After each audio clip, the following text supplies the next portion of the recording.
Hello, everybody. Welcome to the Matt Fryer Golf Podcast. A bit of a bonus episode for us this week. We are on the main channel as well. If you haven't already, do go and subscribe to our podcast channel. But we're at the Open and we're going to have a PGA Tour player, Mr. Ben Griffin, come and join us and just chat a little bit about the Open and what he has seen out on the course already.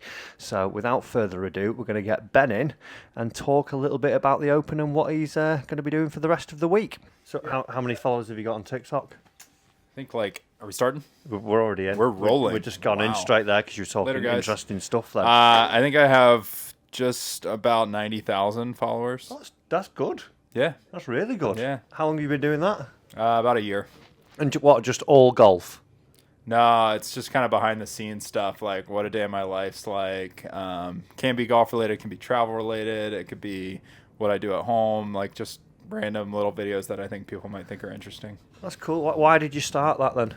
No one else had really done it, yeah. And it was kind of a side of our lives that people don't really know, and it was a way for me to kind of, educate some people on what life's kind of like as a professional golfer.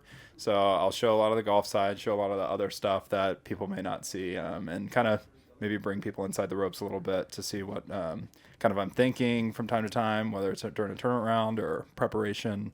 And just different things like that. So just try to keep things interesting. That's cool. And have you obviously Bryson's probably the big one at the minute, who's gone down like the full YouTube route. Would you ever turn your hand to that? Maybe. I haven't looked into it yet. No. There's so many platforms that people can use, whether it be Instagram, TikTok, YouTube, there's a lot. And so my focus is kind of on TikTok. I have a good following there and people are interactive and I'm able to kind of see what people want to see more of and then create content based on that. Love that. I don't really, we do TikTok, but not as much. That's like our fourth platform that we sort of focus on.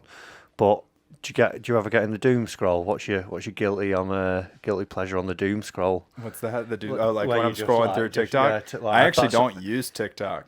I'm myself. The same. Yeah, I just create content and put it out there, and so I don't really look at any other videos unless people send me something that's on TikTok. Then I'll go and click on it and watch it. But I'm more of a an X or Instagram. Is it Twitter or is it X? I think it's X technically, but I like calling it Twitter. Yeah, you got to be OG with it. Yeah, that's good. And do you edit all your stuff then? Are you? Yeah, myself and my girlfriend Dana.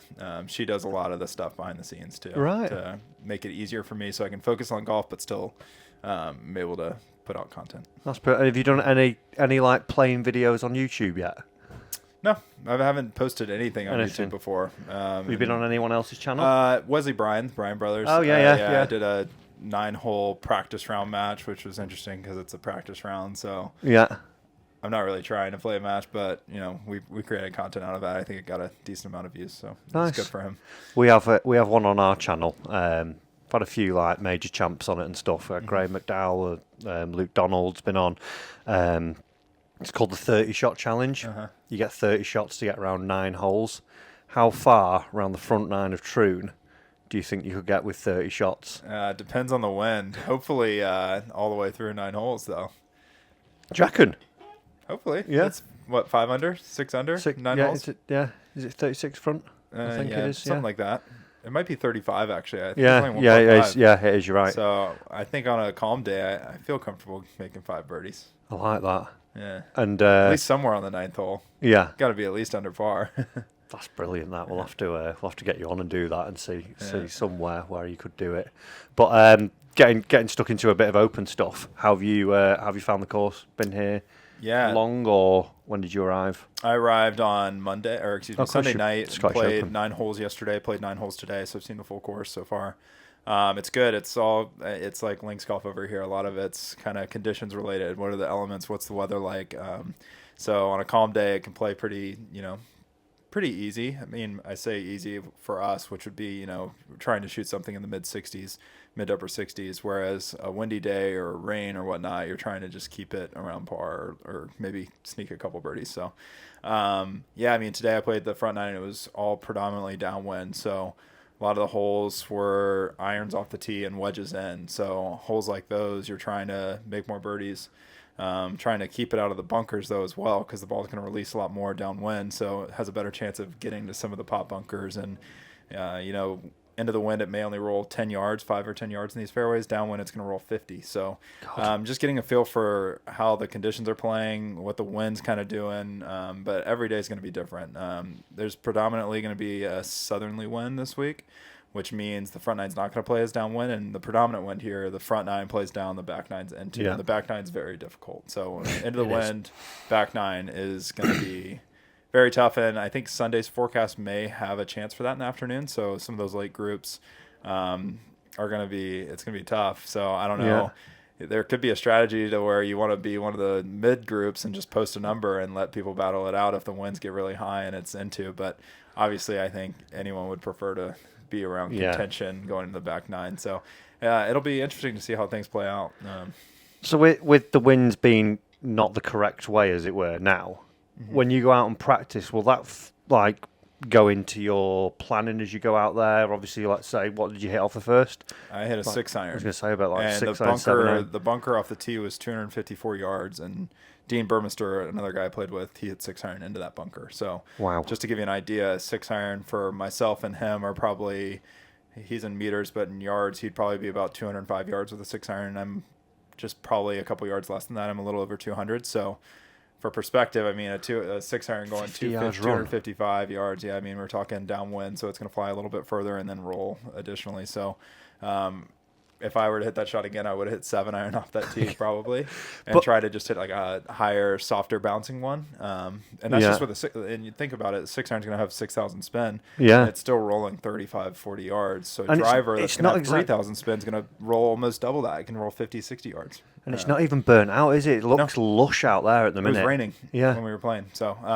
it's just that's kind of a preview of what we're going to see the rest of the week, where the wind's going to affect not only the carry distance, but really more importantly, the roll. And because there's some fairways where number 9, for instance, it's 235 yards to get to that fairway, but it's 295 yards to the bunkers on the left. So downwind, hitting a 4 iron off that tee should fly to the fairway. Yeah. But will it stay short of those bunkers? You might actually have to land it on the right edge of the fairway to keep it in that fairway if it's downwind. Whereas end of the wind, you could be hitting driver off that tee. Just for perspective. Yeah, stop it. So like there, if it's that wrong wind, are you going to a spot out on that fairway thinking, well, we're more than likely going to be hitting driver or 3-wood here, but this is where I want to try and play too, is it? Yeah, there's certain spots that in practice rounds we're kind of planning on being in the general area, especially on the greens. I think the middle of the green on almost every hole is a good spot. Obviously, on a calm day, you may want to be a little more aggressive to some pins, but there's general spots. Postage stamp hole, for instance, you just want to basically hit it between 5 and 10 paces on that green, and you're not going to have more than a 30-footer to any of the pins. So that's kind of the game plan there, even though it's only 20-yard, 30-yard hole.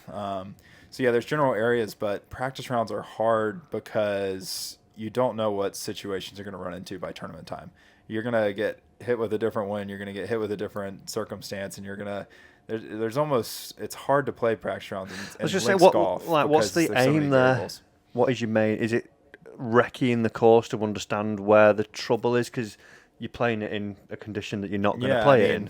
Hell, I probably have my yardage book in my pocket here. I mean, I'd say like a day like today, if we look at the front 9, I'm kind of marking general spots on the greens where maybe there aren't ridges marked, and kind of find those areas and write things down, maybe draw some breaks. I like to draw breaks of putts from time to time on greens. And would you do this at every practice round you play? You'll be. This third hole has a funky green, so I actually drew some of my breaks that I saw on putts, just so I have an idea of how much it's really turning on the greens in different spots. But I mean, if you go to some of these holes, I mean, even the third hole, for instance, 376 yards. We hit 6 irons off the tee, had to keep it right of these bunkers. And my 6 iron got all the way down here to the 270-yard head, so I was only 91 front. Whoa. But I could easily cover this burn here with a 3-wood even and get it almost on the green, and it's 376 yards. So there's different strategies. I know, like DeChambeau yesterday played the front 9, and he drove the first 3 greens. Okay. That's with the west wind. So in the tournament, we're going to have the south wind for the most part for the first 3 rounds, which is going to be into off the right. So on that hole, you're just picking a club that's going to stay right at those left bunkers and leave yourself, a 130-yard shot in. something like that. That's Maybe 100 a lot goes in there, Yeah. doesn't it? I mean, there's a lot of different strategies, and that's links golf. You don't know, you can't play enough practice rounds to be prepared for what's going to be in store for the rest of the week. I feel like you can get an idea of all the breaks and everything like that, but you're going to be hit with situations that are going to be new. Oh, brilliant! And have you played here before? Nope. First time Monday. Yep. Like it? Yeah, I do.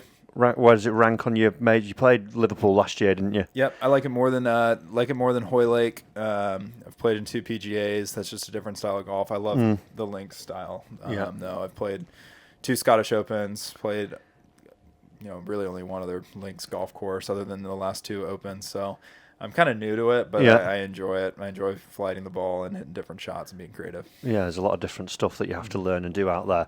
And have you changed much in terms of your bag since coming over here? It's obviously with Scottish last week at Renaissance, it's not quite as the same style of golf, is it? A bit more flight up in the air there. I've changed some equipment, but not for the purpose of links golf, really. It's just just got some fresh wedges that Tomo, the Mizuno master club maker, made for me, and then we did build a stronger driving iron that I've messed with, and I kind of like it, but I'm not sure. It rolls a lot, so there's 400 yards out there. There's a side of links golf where you want to hit stingers and have something roll, but then the downwind holes, it's going to roll so much that it's the only thing that's going to stop it is either like a gully or a burn or a pop bunker. So you kind of want to hit it low, but also you don't want it rolling too fast. So I'll probably keep my bag the same. Use a 3-iron, use 3-wood driver, and like it. And then after Open, what's going to be happening for you? Is it back to America? PGA Tour in it? Yep. Finishing up the season over there, and then playoffs coming up in August. So just kind of keeping the pedal down. You're is it 38th in the playoffs? At the minute, no, 56, 57, something around there. So mid 50s. So a couple of good weeks. Was it Canadian Open you qualified for here? Yep. And top 70 on the points list gets into the playoffs. So I've pretty much locked up playing the playoffs. Top 50 gets to the BMW Championship in Colorado, and then the top 30 go to the Tour Championship. So the goal is obviously to be in Atlanta for the Tour Championship. Yeah, brilliant. And will you be back over in Europe at all, or? I'm looking at the schedule a little bit. I want to. I'm not sure how things are going to play out. Do we have any more? Is Wentworth co-sanctioned? It's not co-sanctioned, but they do allow a certain amount of PGA Tour players to play that are inside the top. I guess any of the guys that make the playoffs, I think they allow up to 10 spots. So there's potentially an opportunity for me to play there if I want to. We'll see how I'm feeling. Played it before? Never. No, it's a good golf course. Yeah, that's what I've heard. Different to Troon. Yes. Very different. A lot of tall trees, which will catch you out if you're wild off the tee like me. But, brilliant. Right, okay. And predictions, just before I let you go, predictions for yourself for the week. What are we saying? Hopefully at the top. That's why I play every week, is to get in contention and get in the mix and try to lift a trophy. So I haven't done that yet on the PGA Tour. I've been close. Yeah.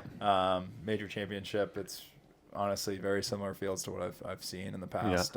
So not too phased by any of the other names, just going out there and trying to go out and do your best. Take on the course, see what it brings me, and try to make a ton of birdies. Would you put like a winning number on it before you go out? Would you sort of have a score line in your head, or would that be as the week continues? You're thinking, honestly, right? I have no idea. I haven't looked at past numbers. I'm just going to play and just make a lot of birdies and see how it stacks up. And I think it's just kind of conditions related. It's like I said, on a calm day, I feel like I could make 8 birdies out there. Yeah. If I'm playing well. So it just kind of depends on the conditions. And hopefully I'm feeling really good. Brilliant. Well, best of luck this week. Play well. And thanks for coming on. Appreciate it. Thanks for having me. Well, guys, I hope you enjoyed that interview there with Ben. Very good of him to give us his time. He was busy practicing and then has just come out onto the truck. So fantastic just to pick his brain a little bit about the course, what he's seeing and what's been happening out there.